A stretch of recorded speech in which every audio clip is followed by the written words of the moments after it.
transiciones hacia la democracia son procesos de cambio complejos que abarcan la construcción de nuevas instituciones políticas, la negociación de acuerdos entre actores políticos diversos y la consolidación de una cultura política democrática. El éxito de las transiciones hacia la democracia depende en gran medida de la disposición de los actores políticos a comprometerse con el proceso democrático y a trabajar en plan de un acuerdo común que garantice la estabilidad y la gobernabilidad democrática.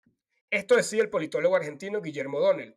En el caso venezolano nos preguntamos, ¿están dadas las condiciones para que el régimen de Maduro se vea forzado a negociar su salida?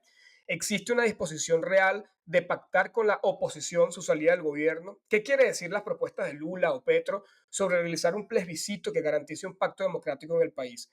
¿Cómo puede influenciar la investigación de la Corte Penal Internacional en esta situación? ¿Reúne el embajador Edmundo González de Ruto las características para liderar un proceso de transición?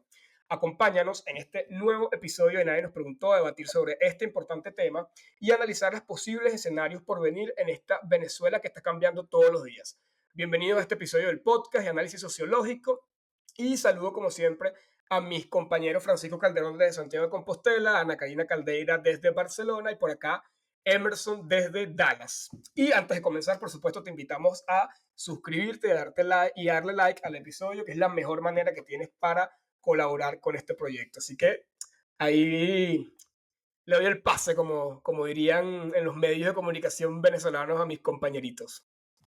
Buenos días a esa Venezuela unida, ¿te imaginas? Orgulloso de usted. Emerson me hizo sentir pánico porque lo hizo todo tan serio que yo te necesito algo para descontraer, o sea, necesito alguien que se tire un peo, algo así que se relaje el ambiente.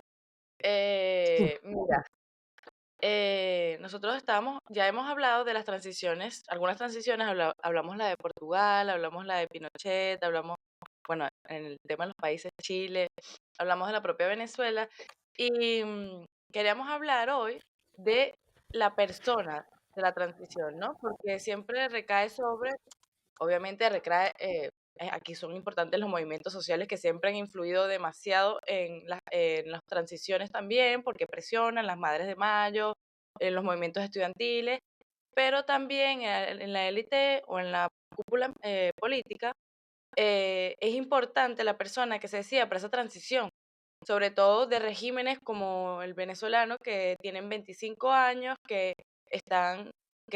anularon todos los poderes judiciales, que digamos que no hay ninguna independencia de poder, más bien. Y que, digamos, si existiese la posibilidad de transición, que hoy la podemos oler, al menos creemos, eh, digamos que es importante saber que eso no es año nuevo, vida nueva, porque hay todo un aparato que se construyó a lo largo de estos 25 años. Hay, digamos, otros actores que si ya de por sí es difícil negociar dentro de la oposición, que tenemos un fin común en principio, imagínense la negociación con otros, porque la negociación tiene que haber. O sea, de repente no como en España, olvido y perdón, sino con una memoria histórica y justicia, digamos, para las víctimas, pero sí que tiene que haber una negociación para todos los actores que son muy diversos. Y entonces queríamos evaluar de repente esa persona, que hoy recae en Edmundo, pero es algo bipartito, es María Corina Machado, porque al final hoy, como está la situación, digamos, de votación, de electoral, cualquiera que María Corina respalde, yo creo que va a tener el apoyo de todos los votantes, ¿no? De todos los electores, que hoy, más que unos electores, están llamados a hacer un movimiento, ¿no? Con los comanditos y todo esto. Entonces, pues vamos a ver lo de Edmundo a lo largo del podcast de hoy, que vamos a evaluar algunas transiciones, algunos hombres de las transiciones. Hay mujeres también, ¿eh? Violeta Chamorro, pero bueno, nosotros no la trabajamos mucho, pero hay algunas por allí. Eh, Francisco, ¿te imaginas? Y no, no, a mí es un tema que me parece muy interesante de las transiciones, siempre me causó fascinación. Cuando hice el máster de análisis político, que se hacía análisis político comparado, era como algo que me gustaba bastante y siempre me pareció como inverosímil, porque también creo que mi propia biografía dentro de Venezuela, pensar que el chavismo eventualmente transicione a otra cosa, me parece inverosímil porque como lo hemos visto luchar con la muerte y el asesinato por su posición, pues parece como extraño. Sin embargo, hay como varias situaciones en el siglo XX donde han habido transiciones exitosas, con sus detractores, obviamente, como en todos lados. Por ejemplo, la transición española ha tenido detractores, no seré yo, porque a mí sí me parece que a pesar de los problemas que tuvo y cosas que todavía hay que solucionar, fue exitosa en muchos sentidos, porque bueno, porque elevó la calidad de vida de la gente a millones de años luz, pero sí que son unos fenómenos complejos que a mí, cuando lo pienso, así como a nivel intelectual y lógico, me pasa como con la música o con algunas manifestaciones que son eventos tan singulares, tan difíciles de definir y comparar, porque tienen una cantidad de variables que tienen que confluir en un espacio-tiempo, con unas virtudes también, lo que dijiste tú, de los hombres y las mujeres que participan en esos procesos, que tienen que tener unas virtudes excepcionales. Excepcionales en el sentido de saber ceder, saber ganar por un lado y quitar por el otro, y saber, digamos, tener lo que siempre se decía mucho cuando comienzas de estudiante en politología o sociología. Los estadistas no son los que gobiernan, sino los hombres y mujeres que construyen una visión de Estado y de futuro, ¿no? Entonces, ahí es bastante como único, y ahora que repasaremos algunas experiencias históricas o la transición española o como pasó en Chile o en algunos sitios, pues veremos que no es fácil fenómenos como esos. Y yo no estaba tan serio, lo que pasa es que cambiamos aplicación de grabación y ahora tengo un teleprompter y estoy como fiebrudo y aprendiendo a usar, pero cuando lo aprendo a usar mejor, para que no se nos olvide nada en la introducción, ya le meteré una risa, Karina, al teleprompter. Por Mira, favor. yo creo que con lo que decía Fran, obviamente está el tema de si existen las condiciones o las precondiciones para que se pueda dar una transición. Porque ahí podemos estar hablando todo lo que querramos, todo el debate que querramos, pero también todo está un poco también centrado en si el chavismo está dispuesto o existen las condiciones de presión interna y externas, que son las que usualmente definen una transición para que ellos puedan ceder y dar el paso a la redemocratización del país. Sin embargo, o mejor dicho, digamos, para ahondar en esto, a mí me parece que a diferencia de ocasiones anteriores, y por eso es que yo en episodios anteriores hablaba siempre de este escenario inédito, que como se está demostrando, está siendo inédito porque están ocurriendo cuestiones y pronunciamientos y se están generando nuevas visiones dentro del país y fuera del país sobre la situación venezolana que no se habían dado antes, pues nunca antes la constitución se había visto tan vulnerada directamente como lo está pasando ahora con la elección presidencial, donde no están dejando a la oposición digamos, decidir con libertad quién es su candidato, qué tarjetas y qué partidos pueden apoyarlo, quién se enfrenta a Maduro, sino que todo es parte, digamos, de una negociación ardua con el gobierno para incluso permitir inscribir un candidato que ni siquiera estaba en los papeles porque no fue el que la gente eligió en las primarias. Ahora bien, en todo esto la comunidad internacional siempre tiene como un peso importante. Y Lula recientemente en unas declaraciones hablaba que lo que estaba pasando en Venezuela era extraordinario en muchos sentidos porque la oposición, reconociendo a la plataforma unitaria, María Corina Machado, etcétera, como la oposición legítima, no el alacranato, ya tenía un candidato unitario inscrito en las elecciones y que además de eso él esperaba que la comunidad internacional pudiera participar en estas elecciones y hasta hablaba un poco del tema de su propia experiencia. Decía, quien pierde la elección se va para su casa, espera una próxima elección y quien gana gobierna. Y él hablaba de que el día después de la elección tiene que ser un poco para recuperar esa normalidad del país y hablaba, y aquí, que es otro elemento clave, hablaba también del tema de la crisis migrante y decía cómo esperaba que Brasil, que ha sido un gran receptor de migrantes, pero también está el tema de Colombia, está otro aliado de Maduro como Petro, y entre otros países, puedan, digamos, dejar de recibir migrantes y que los migrantes puedan comenzar a regresar a Venezuela. Y otro caso fundamental fue que también habló del tema de las sanciones de Estados Unidos y decía que, bueno, básicamente la única manera para que Estados Unidos pudiera levantar las sanciones era el tema de la realización de estas elecciones medianamente libres en Venezuela. Entonces yo lo que veo, y para mí esto es una señal que da muchísima más esperanza que cualquier otra cuestión que pudiera estar pasando en el país, tratándose de Lula un peso pesado en la política internacional y además un aliado histórico del chavismo, que estos aliados le están brindando la posibilidad a Maduro de tener una salida decorosa, una salida donde a través de este plebiscito que propone Petro, o sin necesidad de llegar a un plebiscito, con un acuerdo nacional, se le respetan sus derechos políticos. Y como bien decía Francisco, bueno, de este lado, de los ciudadanos que hemos sido víctimas de las violaciones constantes de derechos humanos del chavismo, pues también tendremos que ceder, ¿no? Y entender y saber que en estos procesos a veces ocurren cuestiones que son injustas, que, bueno, que incomprensible desde el punto de vista de lo que uno pudiera considerar justo, pero necesario para poder dar el paso hacia la pacificación del país. Y bueno, un poco sobre eso era mí, que yo estoy un poco esperanzado, sobre todo por el pronunciamiento de estos actores internacionales, que yo la verdad que no me lo esperaba.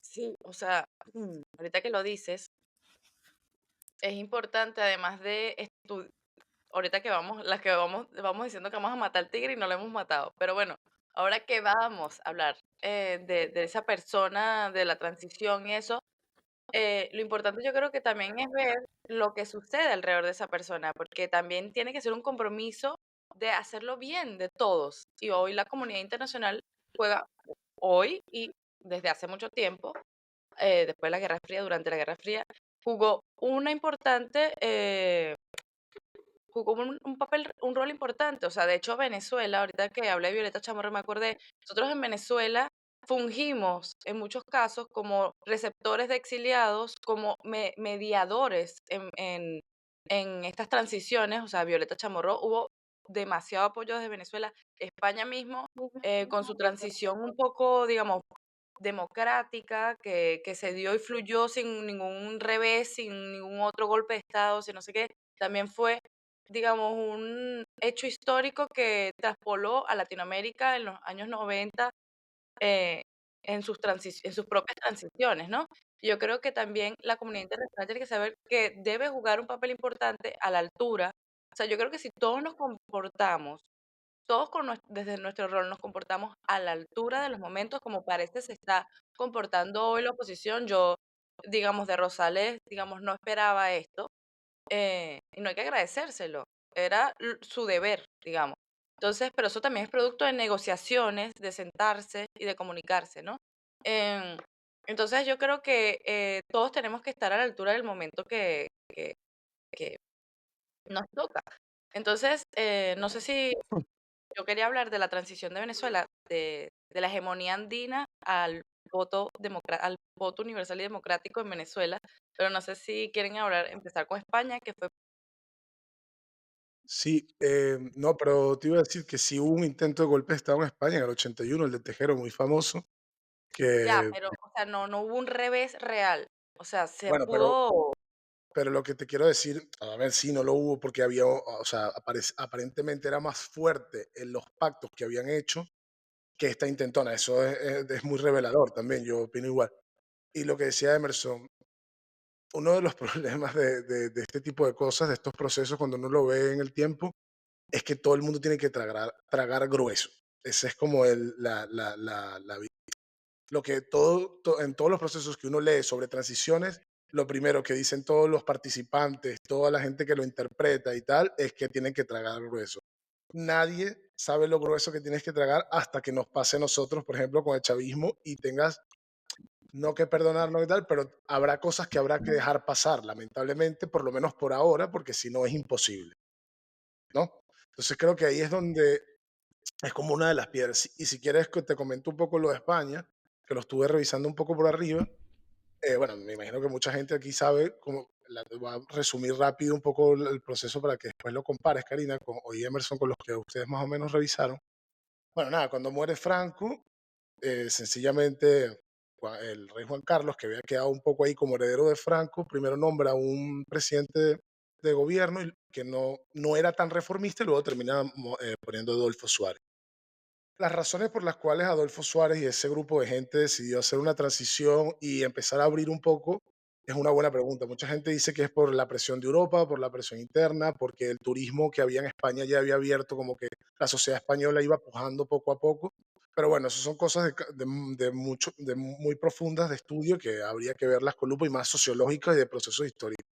Sin embargo, como a nivel político así muy hay como cuatro características, o sea, ya jurídicas que leí que permitieron la transición. Primero fue una reforma de ley política que cambiaba las leyes fundamentales que Adolfo Suárez, de una manera u otra, si no me equivoco, logró que el Congreso franquista aprobase como su propia disolución, que eso fue como el primer hito como para, o sea, para cambiar. Luego que hicieron como los pactos de la Moncloa posterior, que también me recuerda un poco a los pactos de Punto Fijo, y aquí quiero señalar la importancia de cuando grupos políticos, en teoría, en las aceras de frente, se unen para hacer un pacto país, funciona, ¿sabes? Como a largo plazo, fundamentalmente. Creo que es muy complicado tirar adelante un país que está, digamos, atrasado con respecto a otros si no existen pactos como macroeconómicos y a mediano plazo, porque si no sería como muy complicado. Luego, obviamente que legalizó a todos los partidos que estaban en el exilio, sobre todo hay otro personaje muy famoso que fue del Partido Comunista, que es Santiago Carrillo, que fue otro de los participantes fundamentales de la transición, como en el otro lado, y por último la Constitución del 78 en España. Entonces estos fueron como los cuatro pilares que permitieron que sucediese. Obviamente una de las cosas más, obviamente una persona muy de izquierdas te diría que la transición fue una forma de enjuagarle la cara al franquismo, pero la realidad es que recuperaron las libertades en España y como dice Karina, lo más fundamental, la vida, ¿no? Obviamente después hubo atentados, hubo movidas y tal, pero bueno, esas son como las cuatro cosas. Y como para ir cerrando, eh, sí, en efecto, yo creo que es muy difícil eh, poder rastrear cuáles son las variables específicas de cada país para una transición. Creo que solamente en el momento que sea a la disposición de las personas puedes analizarlo, porque hay una cantidad de factores que influyen que definirlos es bastante complejo. Y ojo, yo creo que también es importante como el tema de que, ay, no, mira, sí, ya estamos en la transición en Venezuela. Yo creo que todavía queda un camino bastante largo. Yo, de verdad, dudo mucho que el chavismo de buena a la primera diga, bueno, sí, ¿sabes qué? Vamos a, a dar el paso, no vamos a perder las elecciones. Sin embargo, y aquí también quería hacer como una recapitulación de los hechos más recientes con todo este tema de Venezuela, han estado ocurriendo señales que son positivas, y eso hay que decirlo. Y yo creo que también una de las cuestiones que siempre nosotros mismos nos damos como esos latigazos en la espalda, esa creencia de la imposibilidad sería el chavismo. Y la realidad es que sí es posible. Primero porque tenemos el tema de los votos, ¿no? Y la fuerza electoral y los estamos cercando al tema de la participación electoral. O sea, estamos decididos a participar y a no salirnos en la ruta electoral y eso ellos los ha descolocado por completo, puesto el tema electoral y de las elecciones presidenciales es algo que está contemplado claramente en la Constitución Nacional y que puede dar pie precisamente a crisis internas que puedan generar rupturas internas dentro del chavismo, porque también hay que hablar de que habrá gente allá adentro del chavismo que estará pensando en su futuro político. Estará un Héctor Rodríguez o un Lacaba que estarán diciendo, mira, sabes que todavía tenemos una base medianamente importante del país, tenemos alguna historia que rescatar, podemos tener futuro político en Venezuela. Entonces yo creo que son muchos elementos los que se están moviendo allí. Pero yo también quería hablar del tema y como el caso español o el caso también chileno, incluso el caso venezolano después de la caída de Gómez, que Ana lo va a mencionar ahora, siempre hay figuras, digamos, con características un poco similares, ¿no? Figuras de consenso, figuras capaces de tender puentes, y este señor, que Edmundo González Urrutia, que nunca, o sea, como que nunca lo habíamos tenido en el radar político venezolano, como que nunca, ni siquiera lo estaba buscando, o sea, fue literalmente que le tocó de una manera bastante insólita cuando en Venezuela tenemos todo ese político que hace rato lanzándose cuchillo entre ellos justamente, peleándose este momento definitivo en la historia del país y que con bastante madurez aparentemente todos están como haciéndole caminos al señor Edmundo. Creo que sí cuenta con estas cualidades. Un tipo que fue diplomático, además amplio conocedor de la historia de Brasil, o sea, el tipo escribió un libro sobre Brasil, un libro sobre Brasil y la historia del país y sus relaciones con Venezuela. Y aquí también podemos ver una vinculación inmediata con el tema de Lula. Fue alguien clave también en el inicio de las negociaciones, incluso en la etapa del chavismo, para que Venezuela entrara en Mercosur. O sea, además uno de los logros que Chávez tanto se jactaba, entramos en Mercosur, la integración latinoamericana y tal, y este señor estuvo ahí, en ese proceso. Además que a pesar de ser adverso al chavismo, en los dos primeros años del chavismo, igual mantuvo su postura profesional y se mantuvo como eh, eh, diplomático, tanto en sus funciones como embajador de Argentina, y luego regresó a Venezuela y trabajó en la Cancillería con Chávez de presidente. Entonces, no lo conocemos tanto y capaz eso sea lo positivo y lo que ha generado que el chavismo haya permitido su inscripción, porque en términos de lo que dije justamente ahorita, de hacer una recapitulación para las personas que a lo mejor están escuchando y no estén tan claras de los hechos más recientes, pues el Consejo Nacional Electoral permitió que Un Nuevo Tiempo y el Movimiento por Venezuela, los otros dos tarjetas habilitadas de la oposición, pudieran adherirse a la candidatura de Edmundo González Urrutia postulado por la Mesa de la Unidad Democrática. Y otra de las tarjetas, que es Fuerza Vecinal, que son estos señores que de manera también insólita gobiernan los municipios del este de Caracas, Chacao, Baruta, y bueno, el Latillo no, porque ya también Elías Ayek se salió allí, el alcalde de Latillo, decidieron luego apoyar a Antonio Ecabre. Entonces vemos como todo se está moviendo, pero pareciera que este señor sí cuenta con algunas cualidades que al menos si las comparas con casos históricos, tienen similitudes con otras personas que le han tocado liderar procesos de transición. Sí, y que además tú piensas, el chavismo, ¿crees que iría alguno a negociar con María Corina? Es complicado, de las élites, porque no es el personaje adecuado para ese tipo. Pero un Edmundo sí lo es. De repente es más fácil poder, digamos, no hablemos ya de lo que va a suceder, lo que no va a suceder, sino que yo creo que sí es un personaje importante eh, uno, porque no estaba en la escena política como un devorador de chavistas, ni siquiera dentro de las disputas políticas opositoras. Entonces yo creo que es bastante ideal. Y bueno, por suerte de hecho estaba pensando, mientras lo hablaba, yo decía, bueno, es un Diógenes Escalante, menos, ojalá no se vuelva loco.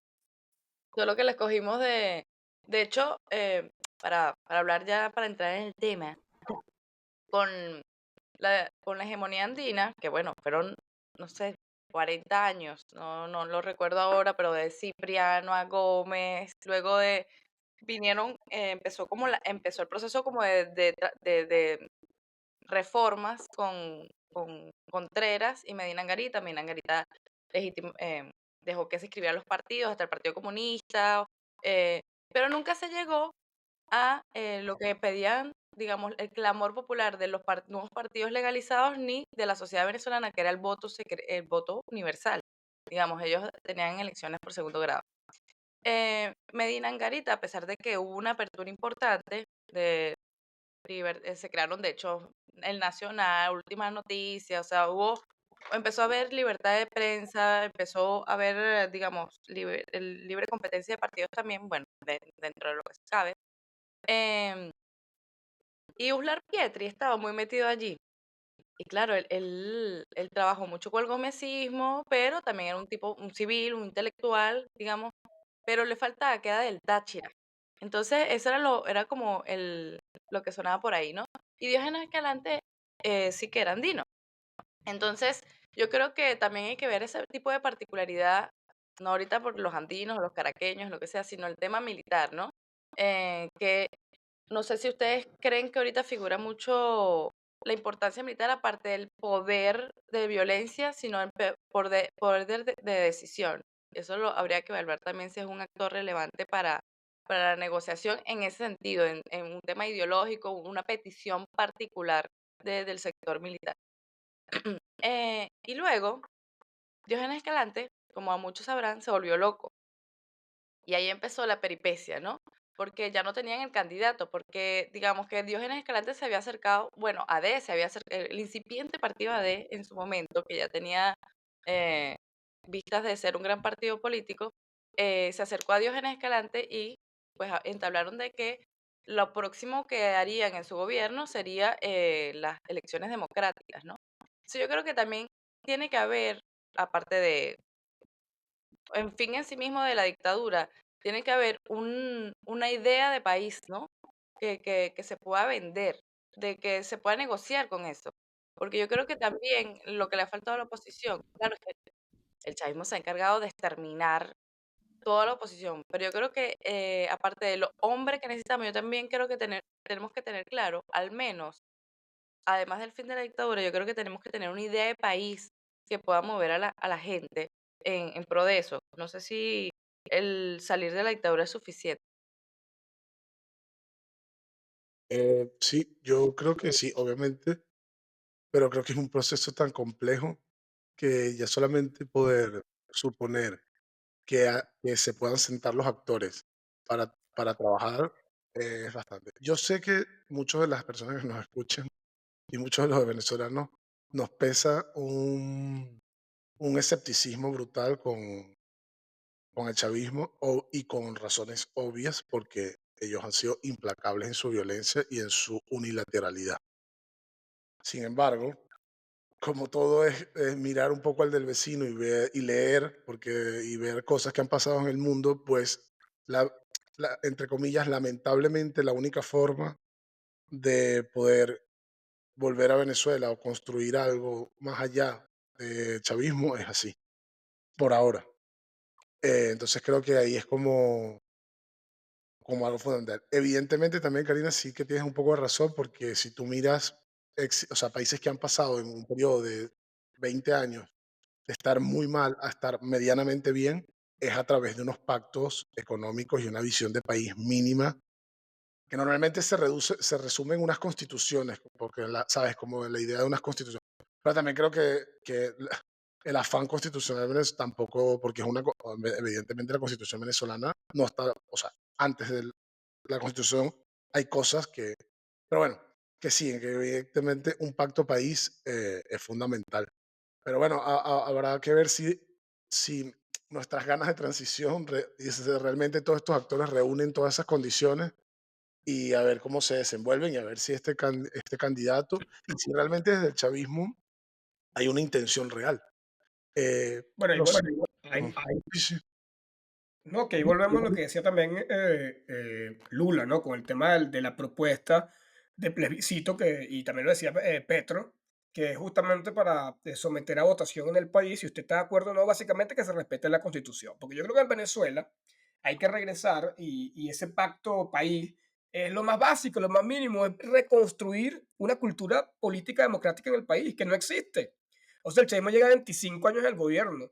Incluso para muchos venezolanos, y te apuesto que lo que nos están viendo, que están afuera, nos es chocante llegar a veces a otros países y enfrentarnos a la democracia y ver lo que es un debate democrático en un congreso y ver lo que es la salida de un presidente y que entre otro presidente y ver que la libertad de expresión en los medios y ver, o sea, la cultura democrática en sí, eso no existe en Venezuela hace un montón de tiempo y se ve día a día y por estos días con mayor contundencia. Entonces yo creo que por ahí tendría que ser lo mínimo, ¿no? Y este señor, además, aquí hablando también de la necesidad del tema de las figuras de consenso para liderar los procesos de transición, es muy interesante como incluso partidos chavistas que apoyaron a Chávez hasta hace nada, bueno, ya Chávez tiene rato muerto, pero al chavismo como tal, como el caso de Redes, del ex alcalde mayor Juan Barreto, o el caso de exministros del chavismo, o incluso grupos como el del Partido Comunista de Venezuela, que están diciendo que van a apoyar la candidatura o están analizando apoyar la candidatura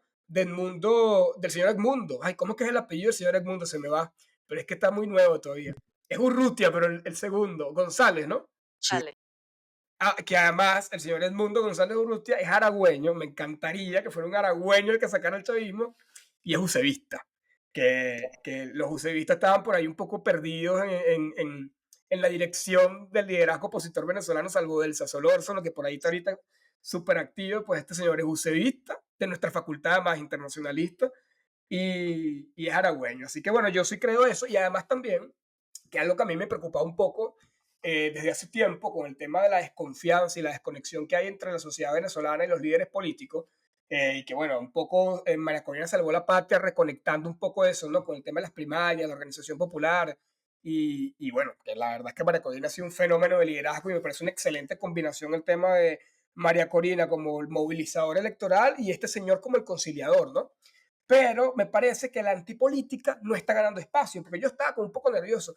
Y si entonces el que agarra y el que tumba el chavismo, entonces es uno de estos de la antipolítica loco y después viene y arrasa con todo no creo que nunca pueda ser peor el remedio que la enfermedad, porque ajá.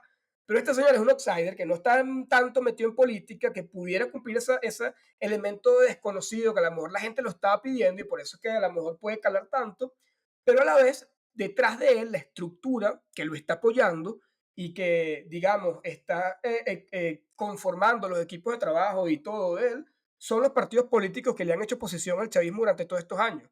Es gente que un poco sabe cómo es el sistema, que no apuestan a la antipolítica, sino que justamente están tratando de dar estos pasos hacia el reconocimiento de todos los sectores políticos en el país. Entonces me parece interesante y me parece bastante bueno, ¿no? Que no, o sea, que sea es una combinación extraña, ves como un outsider, pero a la vez no es el antipolítico tradicional que llega y causa todos estos desbarajustes en todos lados. Entonces me parece que de verdad es un candidatazo por donde se le vea. Sí, o sea que, y además genera confianza.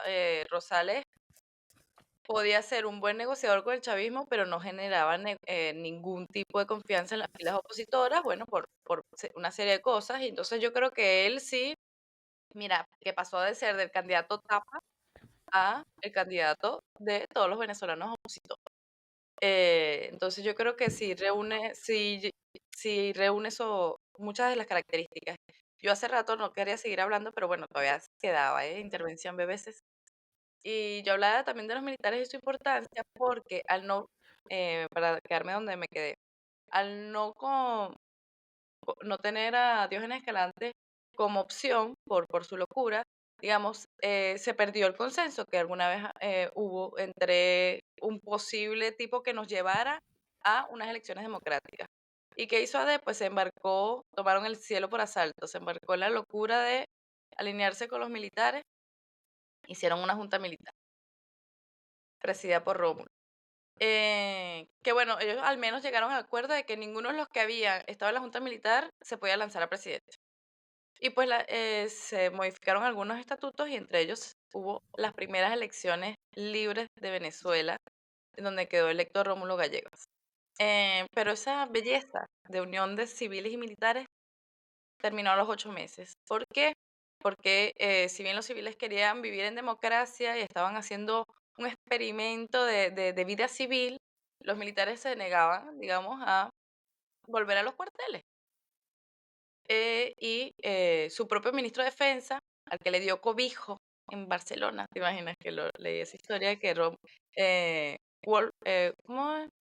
Chalbot, él es Carlos, ¿no? Porque Ramón Carlos es el Delgado, bueno y sí. Carlos es el malo, te imaginas. Em, Vivió con Rómulo Gallegos acá en Barcelona, porque él andaba ahí todo perdido por la vida, pobre. Le mataron al padre, otro dictador, y se juntó con Pérez Jiménez, que nos dio 10 añitos más de dictadura. Bueno, y bueno, el ministro de Defensa, junto a otros militares, como Pérez Jiménez, que luego tomó la presidencia, acabaron con nuestro sueño democrático que duró 8 meses. Entonces, en las transiciones yo creo que también hay que tomarlo, o sea, yo sé que estamos desesperados, el pueblo ha puesto demasiadas víctimas y yo creo que eso es profundamente doloroso saber que a veces eso no va a ser lo principal, digamos, la justicia no va a ser lo principal en este momento, sino más bien tratar de transicionar a otro espacio. Y hablando de la justicia, ¿sabes? Yo estaba viendo un documento sobre transiciones em, y decía que España aprendió mucho de Latinoamérica, o sea, nosotros aprendimos mucho de España en el tema de la transición, por su transición hacia la democracia, pero también de Latinoamérica porque hubo muchos procesos en Latinoamérica en donde, como en Argentina, en donde empezó la memoria histórica, que es importante también. Es importante saber qué pasó, qué hicieron, quiénes murieron, pero no sé, eso no, lamentablemente al inicio no es, digamos, el momento, pero lo que No, sí, vale, Ana, lo que te quería comentar rápidamente, que si bien es cierto, no es como el momento, el tema de la justicia, pero sí es como un elemento de presión. Y aquí, algo que también dije en la introducción, está el tema, por ejemplo, de esto es fundamental en el análisis, que por ahí en Twitter, que uno está todo el día metido, no lo he visto tanto, pero el tema del fiscal de la Corte Penal Internacional, quien lleva las investigaciones por crímenes de lesa humanidad contra el gobierno de Maduro. Y la Corte Penal Internacional les acaba de meter una oficina en Caracas. En esta misma semana, donde está también la ONU y están otras organizaciones internacionales reuniéndose con el Consejo Nacional Electoral Así que yo creo que la presión es por todos lados. O sea, que ese señor haya ido justo esta semana a Caracas, eso obviamente no es casualidad. O sea, es una medida de presión porque la Corte Penal Internacional es un organismo que no es que te saca comunicados y ya, tipo la ONU, la OEA, no, es un organismo con competencia en los estados, en los diferentes países, y lo que salga allí, el veredicto que pueda salir allí, tiene consecuencias directas para la integridad judicial y derechos jurídicos, políticos y tal de Maduro y toda la cúpula, ¿no? Entonces, yo creo que son muchos elementos los que se están moviendo, y si bien es cierto, creo que tendremos que renunciar a gran parte de la justicia. Yo creo que ahorita se está utilizando en gran medida para presionar a los tipos. Sí, sí, o sea, Eh, yo no hablaba directamente, yo hablaba más bien de las élites, ¿sabes? Que tienen que estar enfocadas en el tema de transición, o sea, de ganar las elecciones, pero por eso hablamos de los movimientos sociales son, o sea, ¿qué papel ha jugado las madres de la Plaza de Mayo? O sea, un papel fundamental en la reconstrucción de la historia de Argentina, que por cierto, hablando de la solidaridad de los demás países y demás, eh, ayer hubo unas marchas de profesores, estudiantes y bueno, de muchos gremios, porque Milei bueno, no redujo, mantuvo el presupuesto del 2023 para las universidades este año, y hay una inflación del 240%. Entonces, un saludo a la universidad pública, que yo creo que ha hecho mucho por los países latinoamericanos y bueno, por muchos países. Y yo creo que también hay que siempre levantar la voz en contra, porque hay muchos venezolanos, Milei, arriba Milei, bueno, no sé, si siquiera arriba Milei, pero un tipo que en, en principio está tomando medidas muy incorrectas y sobre todo con luchas históricas muy importantes como la universidad pública. Inciso. Que yo eh, recuerdo, por cierto, que por allá hace muchos años, cuando el chavismo empezó a reducir el presupuesto de la Universidad Central de Venezuela, esa fue la primera marcha en Caracas que yo fui, y fue la primera vez que me caí a birras con Ana Karina, y creo que desde ese día nos hicimos amiguitos. ¿Cómo que se llamaba este bar de mala muerte? La Padrona, me acuerdo claramente de ese día. no, mira, una cosa, obviamente, o sea, no es demasiado significativo cuando ves gente que se empieza a meter con la universidad. Cuando empiezan a meterse con las universidades y a quitarle presupuesto a las universidades, sea del color que sea, ya sabes quién es. Porque la universidad es el pensamiento libre y evidentemente siempre les es incómodo a quienes no lo quieren. Y con respecto a la memoria histórica, yo quería comentar, ya un poco para ir cerrando también, que ese es un tema fundamental. Fíjate que en la historia española es o sea, el error más grande de la transición, porque al no poder todos estos años ellos haber barrido debajo de la alfombra como una condición fundamental para poder avanzar, fíjate que muchas de las tensiones políticas regionales y que existen hoy en la política española vienen un poco de allí, porque no han podido construir una memoria, entre comillas, justa para todas las víctimas de una dictadura, sin importar los colores, sino las víctimas de una dictadura, que son muchas. Las víctimas de una dictadura siempre son muchas más de las que en apariencia son en principio. Entonces también creo que eso es un tema que se tiene que tratar y no dejar de lado. No dejar de lado, obviamente enfocarse de una forma conciliadora, entre comillas, o lo que sea, para que no pueda dejar de ser de lado, pero no creo que la solución es dejarlo de lado porque precisamente si nos fijamos en la experiencia española, 40 años después, 50 años después, 40 y pico de años después, sigue siendo un problema grande el no haber construido, o sea, que no se haya contado desde el principio con ellos. Entonces, bueno, No sé si quieres aportar algo más, Ana. Sí, bueno, quería seguirte en mi intervención. Que cuando la intervención más larga de la historia. Bueno, porque tiene un, ¿cómo se llama? Un final. ¿Cómo se diría? Una anécdota. conclusión, No sé cómo diría, pero bueno, estoy como despertando moraleja, mucho. Una moraleja, marisco. Estaba yo y que refrán, una copla, todo me vino menos lo que tenía. Que bueno, por ese apuramiento y alianza militar, terminamos con Pérez Jiménez. Y luego la forma en que salimos de Pérez Jiménez fue con el pacto de Punto Fijo. Entonces yo quería terminar diciendo eso, la importancia de a veces eso, tomar el cielo por asalto, no, que con los militares, que no, que una invasión marín, que no.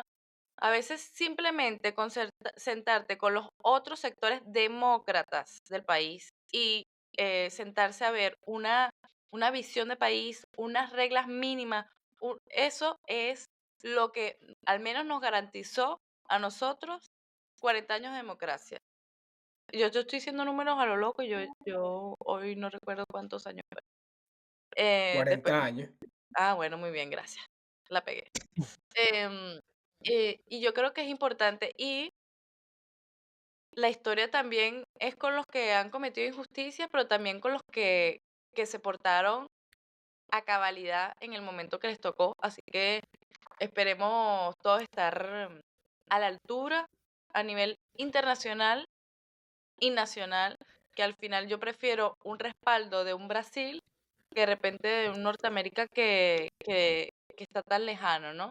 Entonces, ojo, bienvenido a todas las solidaridades, ¿no? Pero digo que como países fronterizos, países hermanos, países hemos vivido y hemos nacido en, digamos, de la misma madre sur, pues yo creo que tenemos que ayudarnos porque nos beneficiaría a todos, porque no es lo mismo negociar con un pacto económico, un loco que no sabes cómo va a reaccionar, que con un tipo democrático que cumpla sus cosas y además con el tema de la migración, ¿no? Que también se pueda controlar más porque está bastante desestabilizado. Bueno, ojalá entonces que el señor Edmundo sirva entonces para propiciar este pacto nacional que ni siquiera pensemos nada más tragar el brazo con el chavismo, ok, pero lo que tú decías es fundamental, aceptar, ver y reconocer todos los otros movimientos democráticos, como un partido comunista con el que tal vez no coincidamos en nada, o con un partido Redes, un Juan Barreto, los exministros de Chávez, buena parte de la sociedad en pleno que apoyó a Hugo Chávez y lo acompañó durante su presidencia, que hoy están dispuestos a dar ese paso de un nuevo pacto de reconocimiento mutuo. Y con el tema del chavismo, yo sí creo que el tema, para finalizar, si la transición no nos puede dar justicia en términos de que vayan presos, que es lo que deberían ir todos estos delincuentes y criminales que han saqueado el país y han causado tantas violaciones a los derechos humanos, que al menos entonces la memoria histórica, construir una memoria histórica ciudadana lo suficientemente fuerte para que seamos nosotros los que los repudiemos y que si se quieren lanzar, si sea una junta de condominio, no ganen la junta de condominio, ni siquiera en Fuerte Tiuna. Que se tengan que ir para Cuba, que se tengan que autoasilarse en Cuba por el repudio que tengan de parte de la sociedad venezolana. Y eso sí será, eso a lo mejor, por eso que les digo, no nos lo dará el pacto de transición, pero sí lo podemos construir los ciudadanos al fomentar esa memoria que los repudie hasta el día que tengan que irse de este mundo, porque así lo decía, como dice mi ley, hablando de mi ley, las fuerzas divinas superiores del destino. Pero bueno, ya está. Este fue otro episodio de Nadie nos preguntó. Si llegaste hasta aquí, recuerda suscribirte, darle like y compartirlo, que es la mejor manera que tienes para colaborar con nosotros. Y muchas gracias por todos los nuevos suscriptores que se están sumando cada día más al canal. Así que nos vemos en un próximo episodio de Nadie nos preguntó.